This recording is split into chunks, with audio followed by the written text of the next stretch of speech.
Êxodo, capítulo de número 3. Eu gostaria de ler alguns versículos para a nossa breve meditação. Está escrito assim: E apacentava Moisés o rebanho de Jetro, seu sogro, sacerdote em Midian. E levou o rebanho atrás do deserto e veio ao monte de Deus, a Horebe. E apareceu-lhe o anjo do Senhor em uma chama de fogo, no meio de uma sarça. E olhou, e eis que a sarça ardia no fogo, e a sarça não se consumia. E Moisés disse: Agora me virarei para lá, e verei esta grande visão, porque a sarça não queima.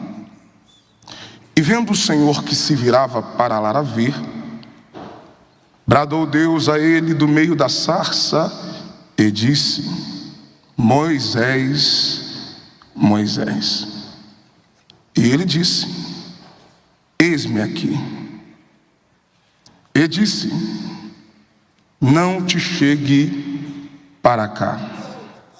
Tira os teus sapatos de teus pés, porque o lugar em que tu estás é terra santa. E você diz amém. Podemos assentar. Queridos de Deus, estamos diante de ou porque senão a maior autoridade do Antigo Testamento. Sem dúvidas, Moisés está na galeria dos homens que Deus levantou para revolucionar a história. A história da humanidade nunca mais foi a mesma depois da existência desse grande líder, um dos grandes profetas de toda a história, o maior legislador da história da humanidade, o libertador dos filhos de Israel, o homem que tinha tanta intimidade com Deus, que com ele Deus falava face a face. A vida de Moisés, que durou 120 anos, é dividida em 3 períodos. E cada período da vida de Moisés durou 40 anos. O primeiro período, desde o seu nascimento, quando ele é colocado nas águas do Nilo, tirado das águas, se tornando filho da filha de Faraó, formado em toda a ciência, em toda a língua, em toda a cultura do Egito, se tornando o príncipe daquele povo. Até o dia em que ele mata um egípcio e o enterra na areia. Quando o homicídio de Moisés é revelado, ele parte do Egito, dando início ao segundo período de sua vida, que também durou 40 anos. É um período longo de anonimato no deserto. Ele vai para as terras de Midian e ali ele constitui família, ele casa-se e ele passa a apacentar as ovelhas, o rebanho de seu sogro, até o dia em que ele chega no monte de Deus, no Horebe.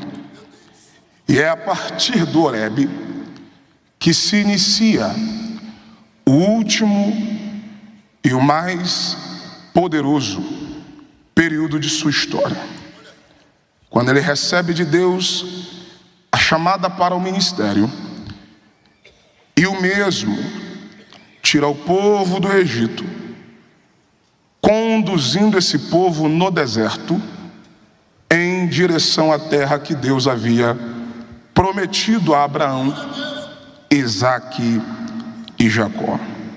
E eu já preciso dizer para alguém que o último período da vida de Moisés, que é o período que ele conheceu e andou com Deus, foi o melhor período de toda a sua vida. Durante 80 anos, Moisés viveu sem conhecer a Deus. Porém, os 80 anos fora do alcance e da presença de Deus não se compara com os 40 anos que ele caminhou com Deus. Isso é lindo, porque a história ministerial de Moisés começa justamente no texto que lemos. E apacentava Moisés o rebanho de Jetro, seu sogro, sacerdote em Midian. Isso aqui é interessante, observe comigo o texto. O texto diz que ele levou o rebanho atrás do deserto, e eu gosto dessa expressão, e veio ao monte de Deus, a Horebe. Observe que não é Deus quem vai atrás de Moisés. É Moisés quem veio aonde Deus estava. Eu tenho falado para essa nova geração e eu recebo muitas mensagens. Pessoas que se perguntam: pastor, como é que eu faço para descobrir o meu chamado? Para saber qual é o meu chamado? Para saber qual é o meu propósito? E lendo esse texto, o Espírito Santo falou comigo.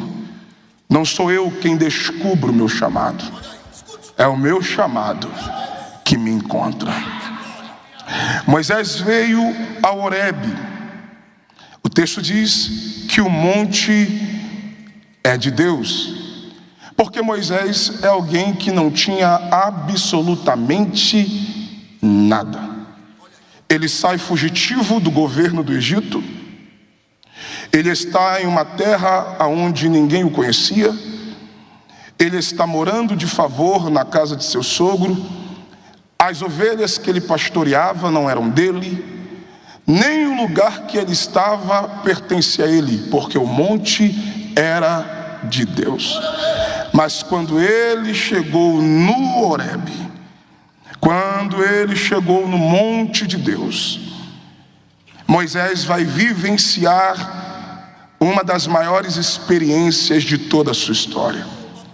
O texto diz que Deus se manifestou a ele, versículo 2, e apareceu-lhe o Senhor a Moisés.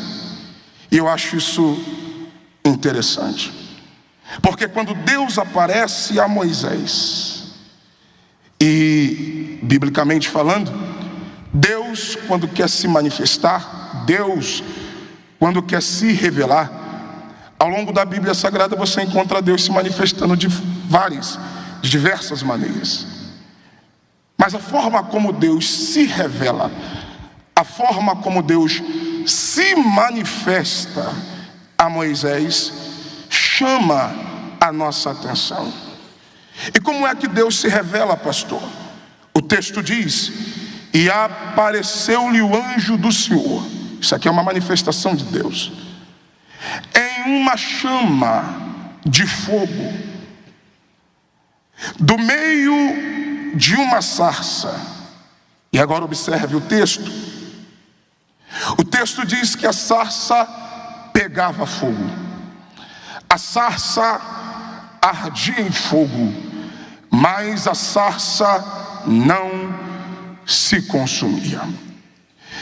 Eu não quero entrar no mérito da questão do fato da sarça acender, devido ser comum naquela região, arbusto seco no deserto, ser acendido, ser incendiado pela combustão natural do seu estado e de sua geografia.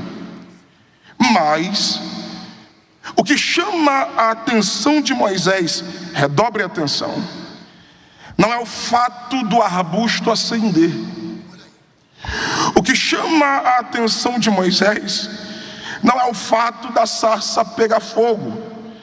Porque no deserto, arbusto seco, é normal acender. O que faz Moisés passar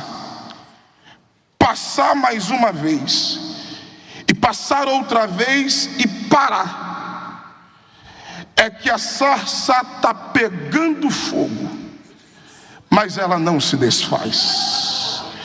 Ela está pegando fogo, mas ela não se consome.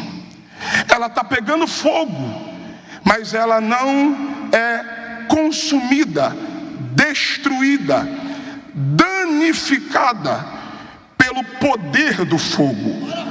Quando Moisés percebe que a sarça pega fogo e não se destrói, ele é atraído pelaquela grande visão. E eu preciso abrir um parêntese nesta manhã e liberar uma palavra para alguém que veio nesta reunião de obreiro.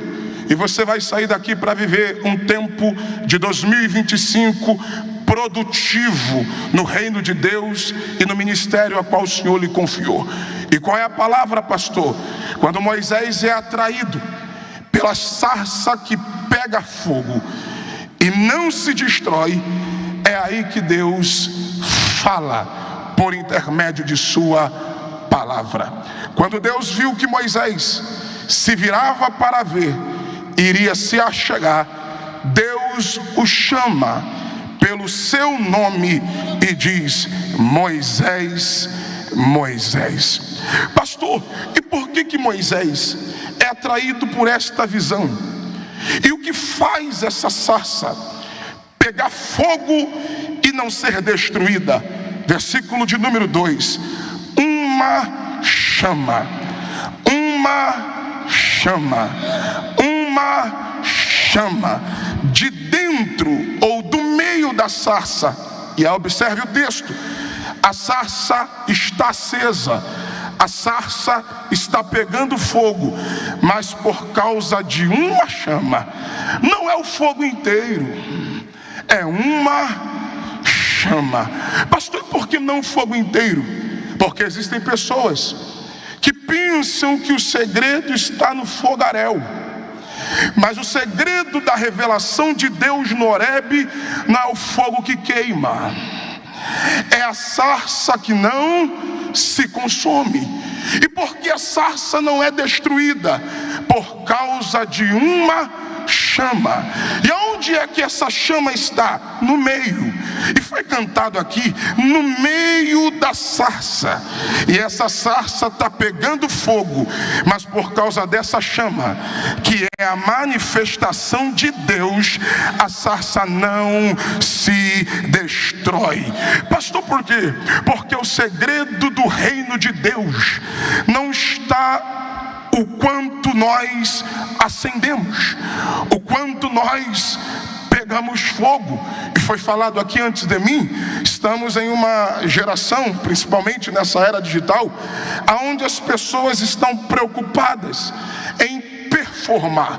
O segredo de algumas pessoas, a ânsia de algumas pessoas é a auto-performance.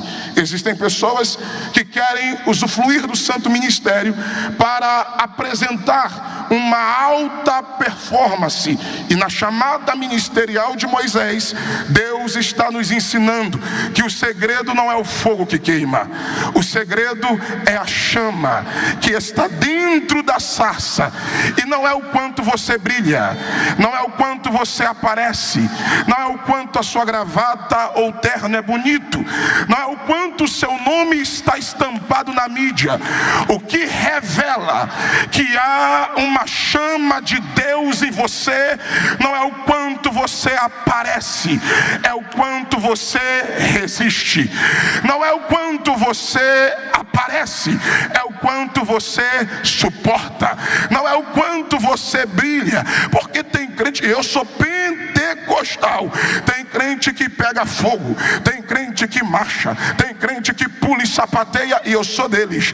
Mas o maior segredo da chama pentecostal que está na nossa igreja e nesse Brasil há mais de 100 anos, não é o quanto nós pegamos fogo, é o quanto nós suportamos. Vem a luta e você suporta, vem o fogo e você suporta. Ou você acha que o diabo não estava doido para te destruir? Alguém até apostou, não vai durar muito tempo no ministério. Alguém apostou fichas que você já estaria desviado, a obra já teria acabado, você sairia daquele lugar, teu ministério era só um momento, você era fogo de palha. Mas o céu te trouxe nesta manhã de reunião para te dizer: a raiva dos teus adversários é que o fogo está queimando, mas você continua de pé. O fogo está queimando, mas você continua crente. O fogo continua queimando, mas você resiste, mas você suporta. Vem o fogo da calúnia e você está de pé. Vem o fogo das traições e você está de pé. Vem o fogo do ataque maligno e você está de pé. Alguém falou da sua vida, mas você continua de pé. Não é quanto fogo queima, é o quanto você suporta, é o quanto você resiste. Uma chama. O segredo não está na minha aparência, o segredo está naquilo que eu carrego.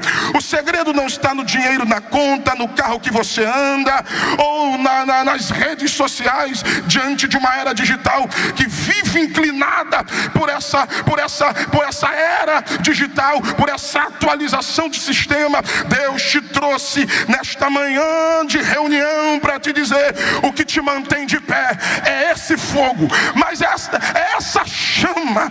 E essa chama alguém não vê, mas está aqui dentro, está no meio. E essa chama que está aqui dentro te faz permanecer, te faz suportar, te faz resistir. E não tem como falar de resistência se não falarmos de batalha espiritual.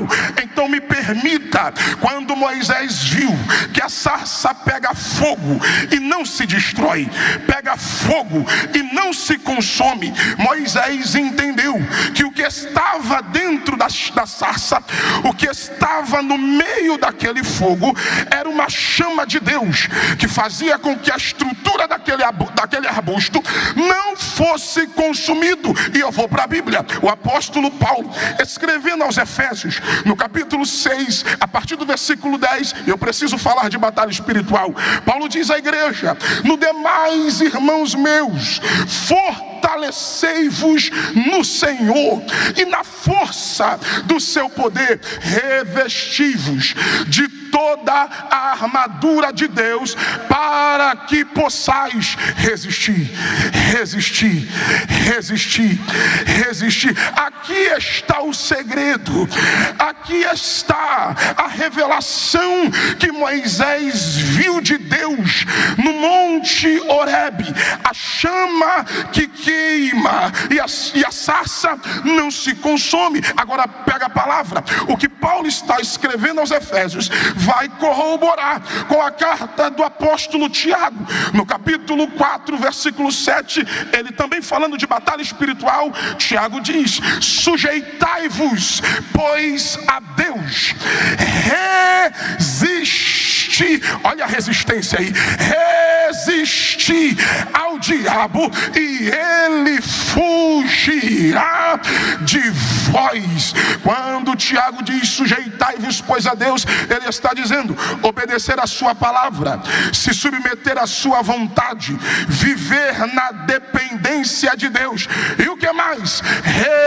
Resistir ao diabo. É isso que Paulo está dizendo. Quando eu me fortaleço no Senhor e na força do seu poder, me revestindo de toda a armadura de Deus, para que possais resistir. E não tem como falar de Deus e de sua força se não lembrar de seu agente. E quem é o agente de Deus na terra? O Espírito Santo. O Espírito Santo, que também na Bíblia é representado pelo fogo. É essa chama que está dentro da sarça, e o fogaréu está aceso, e alguém diz vai apagar. O fogaréu está aceso, e alguém diz vai destruir. O fogaréu está aceso, aceso, e alguém diz, vai se desfazer. O fogaréu está aceso, e alguém diz, daqui a pouco para. Mas o céu te trouxe nesta manhã para te dizer, essa chama que está em você não tem capeta, não tem demônio, não tem sistema, não tem governo. Você vai permanecer. Aleluia, aleluia. Quando eu falo de batalha espiritual, redobre a atenção. Quando eu falo de batalha espiritual, você precisa entender que a nossa guerra não está no mundo físico. É por isso que o apóstolo Paulo continua, ele adverte dizendo, porque não devemos lutar contra carne e sangue, mas contra principados, potestades, contra os príncipes das trevas deste século e contra hostes espirituais da maldade nas regiões celestiais. Sua luta não é contra quem não gosta de você. Sua luta não é contra o obreiro que passou por você e nem te cumprimentou com a paz do Senhor. A sua luta não é contra quem se opõe contra o seu ministério. Eu já citei aqui algumas vezes, estamos em uma era digital. A internet está infestada de haters. Haters são odiadores. São pessoas que não concordam com ninguém, que não acreditam em ninguém, que vivem em função de defamar, de destruir, de se levantar contra quem Deus levantou. São pessoas que estão em redes sociais tentando fazer chocarrice, desacreditar dos mistérios de Deus. Aquilo que nós aprendemos ao longo desses anos de Pentecoste no Brasil. Você hoje encontra em uma era digital pessoas debochando de línguas estranhas, profecias, revelações, fazendo meme de homens e mulheres que dedicaram uma vida inteira na obra de Deus. E eu preciso te dizer que a nossa guerra não é contra essa gente. A nossa guerra é contra quem usa essas pessoas. Pastor, e qual é a nossa guerra? A nossa guerra não é física.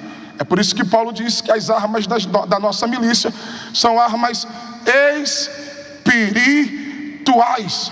E não tem como nos reunirmos em uma manhã como essa, diante de obreiros, líderes, pastores, mestres, pregadores, e estou aqui cercado de grandes de Deus, se não falarmos de batalha espiritual. Pastor, por quê? Porque a nossa guerra não é de placa denominacional. A nossa guerra é contra um sistema organizado que trabalha para matar você, destruir você, neutralizar o propósito de Deus na sua vida. E eu preciso chamar a sua atenção. Pastor, por quê? Porque o diabo é assim. Se ele não destruir você, ele vai tentar tocar na vida de quem está com você. Eu vou para a Bíblia. Lucas capítulo 4, olha que texto interessante. Lucas capítulo 4, versículo 13. Olha o que o evangelista escreve. E tendo o diabo acabado toda a tentação, se ausentou dele por um tempo. Pega a palavra, pega a palavra. Jesus acabou de vencer o diabo no deserto. Repreendeu a Satanás e mandou ele embora. Aí o evangelista diz, e tendo o diabo acabado toda a tentação, se ausentou dele por um tempo. Estou falando de batalha espiritual. Se de Jesus, não é do pastor Renan, não é dos príncipes de Deus que aqui estão. Se de Jesus ele se ausentou por um tempo, você acha que ele vai dar trégua para você?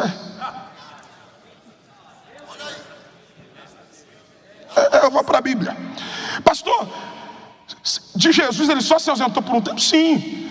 Quando o diabo percebeu, pastor José Wellington, que não ia conseguir nada com Jesus, porque ele é a própria chama que arde dentro de nós, e essa chama não deixa o fogo desse mundo te destruir. Aleluia. Quando o diabo percebeu, com Jesus eu não posso, ele foi tentar na vida de quem estava com Jesus. Porque o diabo é covarde. Porque a gente tem escola. Obreiro de Deus tem costa larga. Aguenta pancada, aguenta pedrada. Agora, toca toca nos meus filhos. Lá em casa eu tenho um casalzinho, 6 anos a missionária Nicole, 3 anos o Nicolas. Toca nos meus filhos, vai tocar em mim. Toca em quem eu amo, vai tocar em mim. Bater em mim, eu tenho costa. Agora, o diabo ele é covarde. É por isso que nós precisamos blindar a nossa casa, nossos filhos, nossa família, porque o diabo ele é covarde. Eu vou provar. Quando o diabo viu que com Jesus ele não ia conseguir, ele foi tentar em quem estava com Jesus. O primeiro que ele usou, Pedro. Ah, lá vai. Eu vou para a Bíblia, Mateus 16. Jesus, e isso aqui é lindo, porque Jesus acabou de dizer: Pedro, foi meu Pai celestial que testificou em você, que falou na sua boca quem eu sou. Por isso te digo que tu és Pedro, e sobre esta pedra, essa rocha, eu, Cristo, edificarei a minha igreja, e as portas do inferno não prevalecerão. Só para ouvir um glória aqui dos pentecostais: porta não é instrumento de ataque, porta é instrumento de defesa. Quando Jesus disse que as portas do inferno, é porque tem gente que pega isso aqui e acha que quem está atacando aqui é o inferno. Negativo. Quando Jesus diz as portas do inferno não prevalecerão, porta é instrumento de defesa. Quem está atacando aqui não é o diabo, quem está atacando aqui é a igreja, porque a igreja vai meter o pé na porta de Satanás e vai dizer: na minha casa, na minha família, nessa cidade, nesse país, quem manda é Jesus de Nazaré. Quem tem glória para dar aqui essa noite? Pega a palavra. Quem acabou de usar Pedro foi Deus. Eu só acredito que está escrito. Aí Jesus começou a falar sobre a necessidade do seu sacrifício. Ele tinha que morrer, ele tinha que ser entregue. Mas Jesus também falou sobre a sua ressurreição. Porque Jesus não só fala da sua dor, Jesus não só fala do seu sacrifício, ele fala do sacrifício, mas fala do propósito. Quando Jesus termina de falar, está no texto, Mateus capítulo 16, ali para o versículo de número 21, 22 e 23.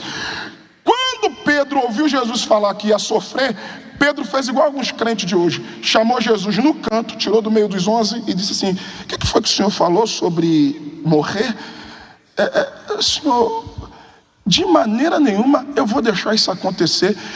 Senhor, tenha dó de ti mesmo. Tenha dó de ti mesmo. É igual alguns crentes de hoje, que o pastor fala, aí vem alguém e diz: o que foi que o pastor falou? Isso. Não, você não precisa disso. O que foi que o profeta disse? Isso. Não, você não precisa disso. Aí quando Pedro colocou a mão no ombro de Jesus e disse: tenha dó de ti, está no texto. Jesus disse: para trás de mim, Satanás,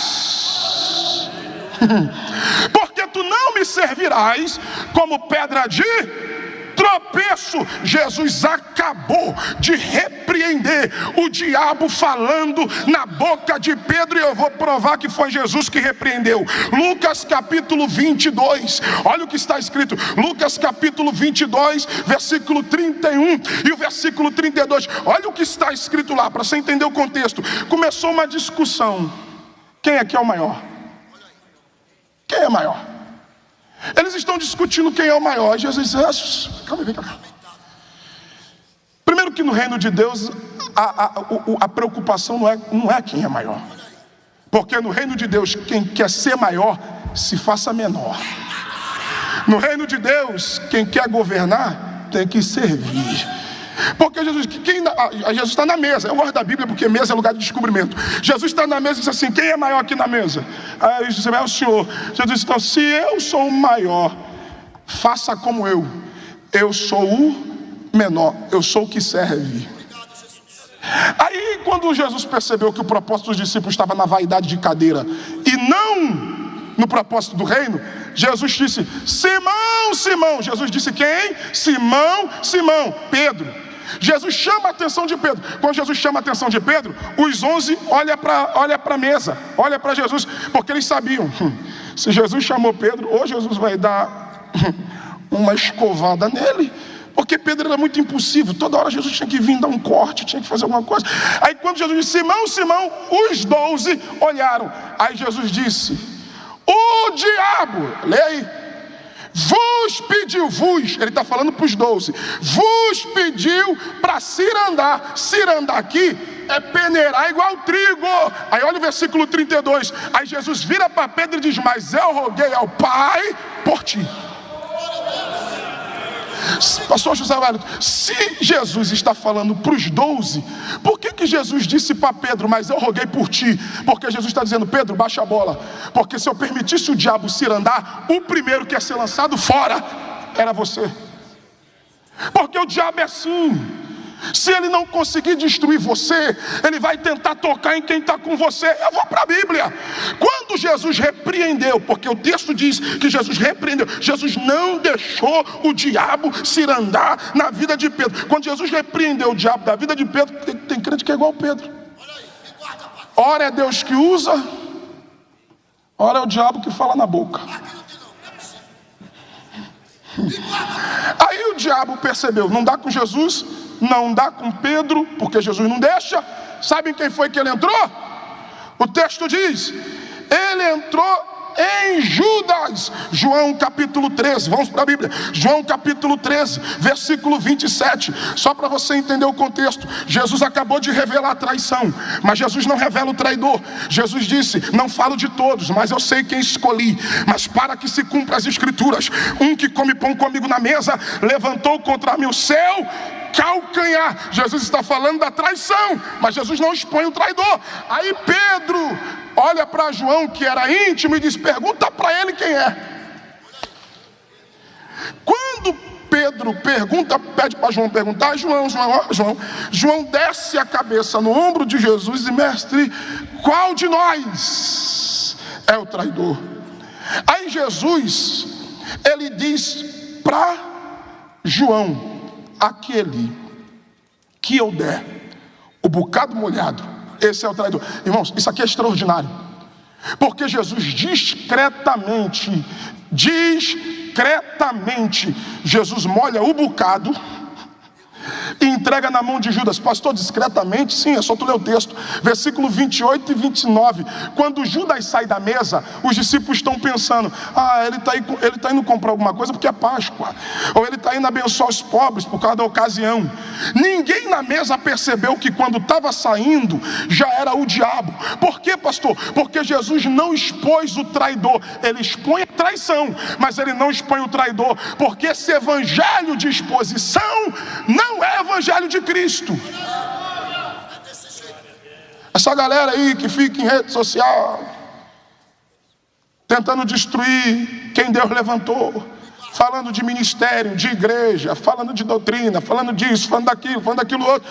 Essa galera que vive em função de expor quem Deus levantou. Ei, isso aí não é evangelho de Cristo, sai fora.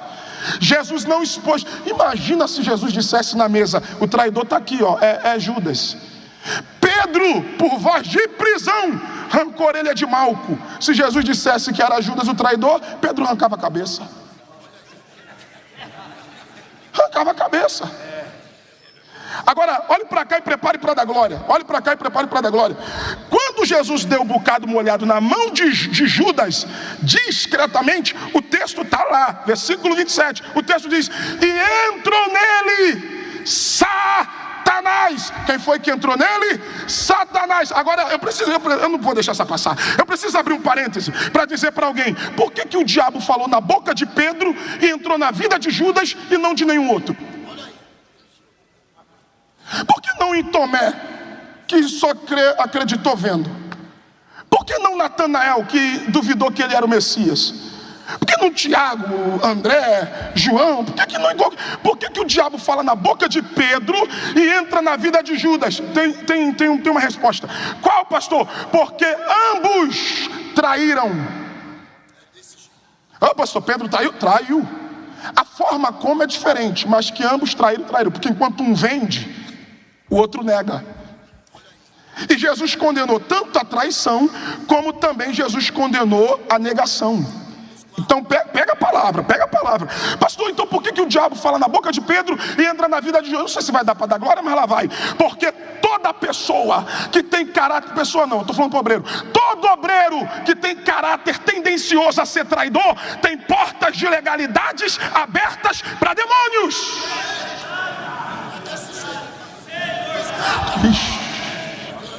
Todo Judas, todo Pedro tem porta de legalidade aberta para demônios.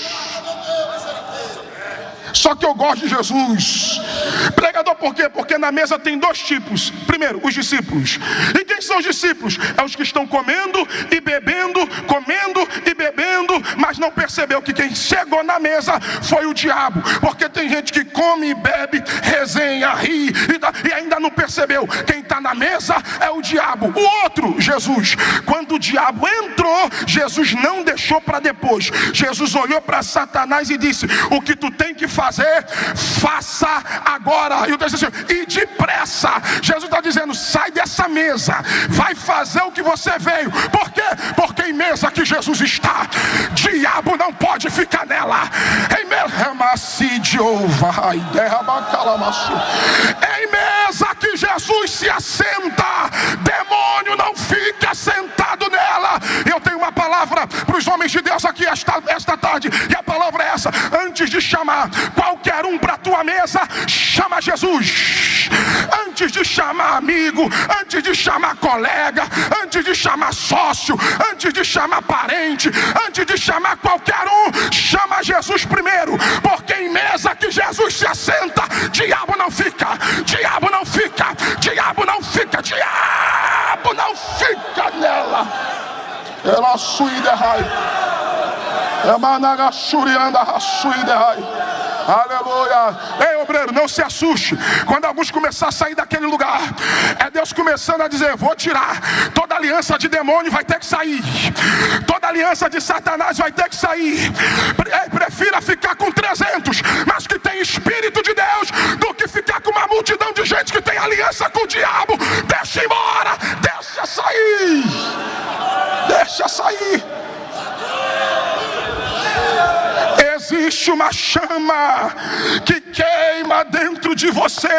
Você está entendendo? Por que vem 11 mil demônios? Tem que cair 1000 de um lado, 10 mil do outro, e tu não é atingido, porque tem uma chama. Está entendendo? Por que o diabo fadido vem enfermidade, vem depressão, vem traição, vem um levante, mas você permanece de pé. O fogo pega, mas não te destrói. Há uma chama. Olhe para um obreiro que está perto de você, interaja com alguém, diga: resista. Diga para ele, diga para ela, diga: resista, resista, resista, resista. Olhe para mim, eu tomo meu assento agora. Quando Moisés viu, está pegando fogo, mas não se destrói, Moisés foi chegar para perto. Quando Deus viu o movimento de Moisés, Deus disse: tira as sandálias de teus pés, porque o lugar que tu estás é terra santa. Eu tomo meu assento. Nós já ouvimos muitas coisas a respeito disso aqui. Você já está cansado de saber. Também não vim aqui como descobridor da pólvora, mas eu vim dizer para alguém: apesar de muitas teorias do porquê Deus mandou Moisés tirar a sandália, a mais corriqueira era o costume antigo que havia no Egito e entre outros lugares, onde quando você se entrava em um lugar sagrado, se tirava as sandálias. Só que isso não entra na minha mente, mas eu sou um pouco curioso. Eu falei assim: mas só isso? Aí alguém: não, porque tem um emblema do Deus do Egito na sandália. Tá. Se Deus não quisesse nada do Egito, então Deus não ia pedir no deserto a oferta que o povo trouxe do Egito. Então o problema de Deus não é a sandália em si, o couro, o emblema, ou Deus também não ia se limitar a um costume do Egito. Não. Eu estava lendo um texto, e quando eu li esse texto, sabe como é que mente de pregador voa, né? Eu lendo um texto, o Espírito Santo ministrou no meu coração. Pastor, que texto é esse? Eu quero ler com vocês, só para não dizer que é coisa da cabeça de pregador pentecostal. Está lá em Ruth, capítulo de número 4. Eu vou ler e eu tomo meu assento. Ruth, capítulo de número 4. Olha que texto interessante. Eu só vou ler para você não dizer que é coisa da minha cabeça. Lucas capítulo 4, versículo de número 7. Olha o que está escrito. Ruth capítulo 4, versículo 7. Havia, pois, já de muito tempo, muito tempo, esse costume em Israel. Que costume? Quanto à remissão e à permuta, ou remissão e contrato, para confirmar todo o negócio, que o homem descalçava o sapato e o dava ao seu próximo. Isso era por testemunho em Israel. Disse, pois, o remidor a Boaz: toma para ti. E ele descalçou o sapato. Só para você entender o contexto, Boaz quer casar com Ruth, mas para Boaz casar com Ruth, ele pede o primo para comprar as terras que eram de Noemi. O primo comprando as terras de Noemi, Boaz comprava as terras do primo e assim assumia a mão de Ruth. Só que naquela época não era igual hoje. Hoje, quando você vai comprar um imóvel, quando você vai comprar qualquer coisa, o que é que nós fazemos? Você vai no cartório, abre firma, reconhece, autentica. Tem todo um protocolo, tem todo um processo para se confirmar um negócio. E que confirmação é essa? Hoje, quando você vai diante de um cartório, você está assumindo um compromisso diante da lei e você está assumindo um compromisso diante dos homens. Hoje é assim. Mas olha o que o texto diz. Naquela época havia um costume. Que costume é esse? 10 anciões iam para a porta da cidade. Quem está comprando, para assumir o compromisso que vai pagar, que vai ser fiel ao compromisso assumido, ele tira o sapato, ele descalça o sapato e entrega para quem está vendendo. Quem está vendendo pega o sapato de quem está comprando. Isso era um testemunho. Quando eu li isso, o Espírito Santo gritou no meu coração. Quando Deus disse, não chega, tira a sandália dos pés, Deus disse, Moisés, eu só te dou acesso ao que é sagrado se primeiro você assumir compromisso com aquele que é santo. Tira a sandália. Tira a sandália. Lá vai. Estamos em uma geração onde pessoas querem acessar o sagrado, usufruir do sagrado, simpatizantes do sagrado. Tem pessoas querendo caminhar no sagrado sem ter compromisso com aquele que é santo. Tem gente que quer cantar aqui, mas quer pecar lá fora. Tem gente que quer cantar aqui, quer adorar aqui, levanta até a mão, faz pra cá, faz pra lá, mas não quer largar a vida que tem, não quer largar as paixões do mundo, não quer. Hoje, nessa era digital, então, o que tu vê de artista global, o que tu vê de gente na mídia, que quer usufruir do sagrado, sem ter compromisso com aquilo que é santo. Aí vem Deus e diz, Moisés, quer acessar o sagrado, primeiro tem que assumir compromisso. Tira a sandália, tira a sandália, tira a sandália. E só para encerrar o assunto, só para tu não dizer, isso aí é coisa da cabeça. Não, eu vou para a Bíblia. 40 anos depois, quantos anos? Quantos anos? Lá vem Josué subindo aos pés de Jericó. Quando Josué viu Jericó, levantou diante dele o anjo do Senhor. Quando o anjo se levanta, o anjo está com a espada desembainhada. Josué mete a mão na espada e diz, és tu um do nosso ou é contra nós? Ele disse, nenhum nem outro, eu sou o capitão dos exércitos do Senhor. Meu Deus do céu, lá vai. Quando ele disse, eu sou o capitão do exército, ele disse, é Deus. Ele se prostrou. Quando ele se prostrou, ele disse, prostra não. Primeiro, tira o sapato do pé, porque a terra que tu pisa telefone: Josué, eu só vou te dar o sucesso ministerial que eu dei a Moisés. Eu só vou te entregar o legado que é de Moisés. Eu só vou te fazer herdar a terra que eu jurei aos teus pais, se primeiro você assumir comigo o mesmo compromisso que Moisés assumiu no Horebe. Tira a sandália, tira a sandália, tira a sandália. Eu encerro a minha participação nesta manhã dizendo: o clamor desta última hora, o clamor da igreja brasileira, o clamor das nossas Assembleias de Deus é essa. Qual pregador? Deus não quer gente que quer caminhar no sagrado sem compromisso. O clamor para nossa geração é: tira a sandália, assuma um compromisso com aquele que é santo, e ele vai se responsabilizar de cuidar de você. Que Deus os abençoe. Glória.